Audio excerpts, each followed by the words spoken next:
ఉస్తాద్ భగత్ సింగ్ హరీష్ శంకర్ గారిని మాట్లాడవలసిందిగా రిక్వెస్ట్ చేస్తున్నాం. Good evening. కళ్యాణ్ గారితో సినిమా చేస్తే నా అదృష్టం ఏంటంటే మనం ఏ సినిమాకి వెళ్ళా మన సినిమా ప్రమోషన్ జరిగిపోతుంటుంది అక్కడ. ఫస్ట్ డైరెక్టర్ పక్షపాతిగా ట్రైలర్ చూడగానే నాకు ఫస్ట్ నాని గురించి మాట్లాడిపించాను. నాని ఎక్స్ట్రాడినరీగా ఉంది ట్రైలర్, సూపర్ కట్. అతనే ఎడిటర్ అని కూడా చెప్పారు. సో ఇంకేముంది, సవ్యసాచి ఒక డైరెక్టర్ కమ్ ఎడిటర్ అవుతే సినిమా డబల్ కమ్ ఎయిట్, ఇంకేముంది అంతకంటే.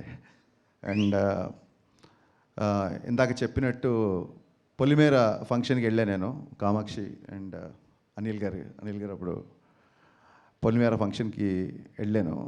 అది పొలిమేర 2 అయింది, 3, 4, 5 కూడా అవ్వచ్చు తెలియదు. అలాగే బీమ్స్ ధమాకా ఫంక్షన్కి వెళ్ళాను నేను. So the rest is history. Naresh గారితో అండ్ మా విజయ్ నాంది. సో అలాగే అదే ఆ రకంగానే చిట్టూరు సీన్ గారికి, పవన్ గారికి కూడా అదే సెంటిమెంట్ వర్కౌట్ అవ్వాలని మనస్ఫూర్తిగా నమ్ముతూ ఈ సినిమా పొలిమేరలు దాటి ధమాకా సౌండ్ ఇవ్వాలని మనస్ఫూర్తిగా కోరుకుంటున్నా. చాలా మా విజయ్ చెప్పినట్టు చాలాసేపు మాట్లాడారు అందరూ. డైరెక్టర్ గారు అఫ్కోర్స్ ఫస్ట్ సినిమా ఎమోషన్ ఆయన, కామాక్షి గారు చాలాసేపు మాట్లాడారు, అలాగే మా డైరెక్టర్ గారు. నా ఆశ్చర్యం ఏంటంటే వీళ్ళందరూ కలిసి 2 గంటల సినిమా ఎలా తీశారని. So that is going to be the biggest surprise అని నా feeling. I'm waiting for that surprise. And Ramesh Reddy garu ఎక్స్ట్రానరీగా ఉందండి మీ విజువల్స్, సూపర్. అండ్ మీరు చాలా ఫాస్ట్ అని చెప్పారు Naresh garu. That is the need of an hour actually. So మీ ఇద్దరి గురించి మాట్లాడాలి, బట్ మీ ఇద్దరి గురించి అందరి గురించి మీరే మాట్లాడారు. మళ్ళీ మీ ఇద్దరి గురించి నేను మాట్లాడే వెంటనే హర్ష అండ్ జీవన్. చాలా టైం అయిపోయింది యాక్చువల్గా. చిట్టూరు సీన్ గారి గురించి చాలా మాట్లాడాలి నేను. మేబీ సక్సెస్ మీట్కి మళ్ళీ అప్పుడు ఆయన గురించి చెప్తాను నేను, చిట్టూరు సీన్ గారి గురించి డెఫినెట్గా.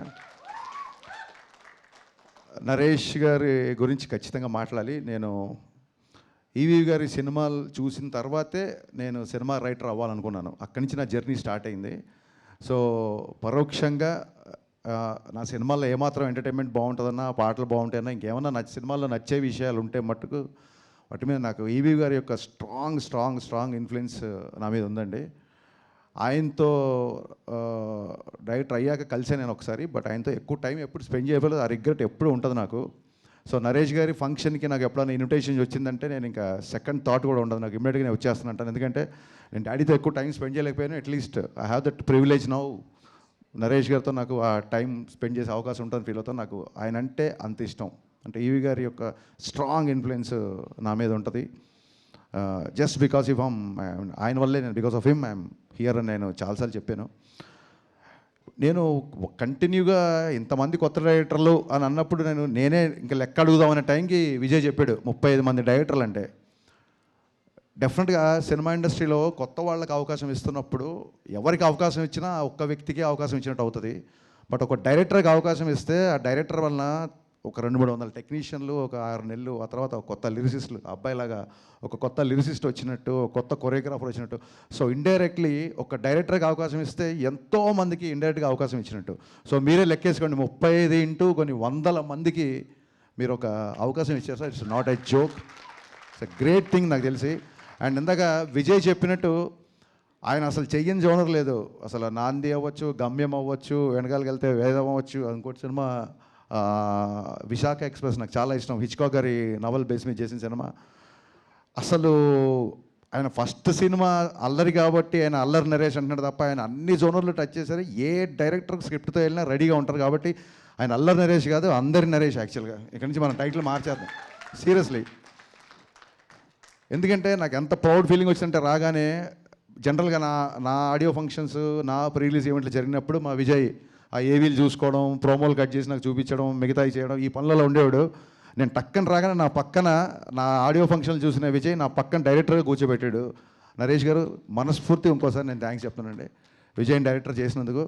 నాకు ఫస్ట్ సినిమా అప్పుడు కూడా అంత టెన్షన్ క్రియేట్ అయింది నాకు. ఆ రోజు నాంది రిలీజ్ అవుతున్నప్పుడు విజయ్ గారు హిట్ కొట్టాలని. సో ఇలాంటి ఎందరో మందిని, ఇంతమందిని మీరు తీసుకురావడం అనేది ఇట్స్ యూఆర్ ట్రూలీ బ్లెస్డ్ అండి. వీరందరి బ్లెస్సింగ్స్ మీకు ఎప్పుడు ఉంటాయని మనస్ఫూర్తిగా కోరుకుంటున్నాను. చాలామంది డాక్టర్ అవ్వాలనుకొని యాక్టర్ అవ్వాలంటారు, బట్ డాక్టర్లు అయిన తర్వాత కూడా వీళ్ళు ఈయన యాక్టర్ అవ్వడం, ఆయన డైరెక్టర్ అవ్వడం, I mean it's quite surprising. I truly understand what you guys said. I mean మీకున్న సినిమా మీద ఉన్న ప్యాషన్, మీకు సినిమా మీద ఉన్న కసి, అదంతా మీ ఎమోషన్లో నాకు అర్థమైంది. ఒక బుల్లెట్ ట్రైన్ లాగా దూసుకుపోతున్న బీమ్స్, ఒక బుల్లెట్ ట్రైన్లా దూసుకుపోతున్న బీమ్స్ ఈ రైల్వే కాలనీ దగ్గర ఆగి ఇక్కడ మీ అందరితో ట్రావెల్ చేసి దీనికి ఒక అద్భుతమైన మ్యూజిక్, మంచి పాటలు, మంచి బ్యాక్గ్రౌండ్ స్కోర్ ఇచ్చారని చెప్తున్నారు. ఒక డైరెక్టర్ ఎగ్జైట్ అవ్వకపోతే, ఒక రచయిత ఎగ్జైట్ అవ్వకపోతే అంతసేపు మాట్లాడండి బ్యాక్గ్రౌండ్ స్కోర్ గురించి.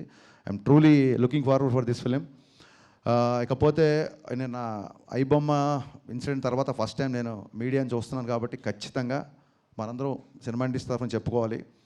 పైరసీ సినిమాలు చూపించే ఐబొమ్మ ఆవిడికి, ఒరిజినల్ బొమ్మ చూపించిన యావత్తు పోలీస్ యంత్రాంగానికి, సివి ఆనంద్ గారికి, మన సత్యనారాయణ సార్ గారికి, ఇండస్ట్రీ తరఫున మనందరి తరఫున మనస్ఫూర్తిగా కృతజ్ఞతలు చెప్పుకుంటూ 21 నవంబర్ 12A రైల్వే కాలనీ నాతో పాటు చూడొచ్చు. నేను కూడా మార్నింగ్ షో చూస్తున్నాను.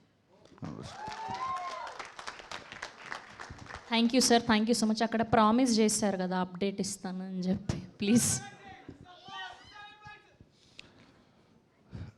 ఇక్కడ చదివా నేను, మనుషులు ఎందుకు నోరు జారుతారు అంటే నాలుక తడిగా ఉంటుంది కాబట్టి అంట.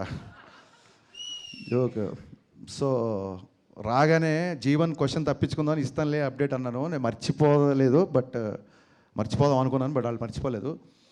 యా, ఉస్తాద్ భగత్ సింగ్ సాంగ్ డిసెంబర్లో ఉంటుంది. సాంగ్ డిసెంబర్లో రిలీజ్ చేస్తున్నాం. డేట్ అనేది కన్ఫర్మ్ చేసి చెప్తాను. Thank you. Thank you Harish గారు, థ్యాంక్ యూ సో మచ్. ఇంకేమాత్రం ఆలస్యం చేయకుండా మన అల్లరి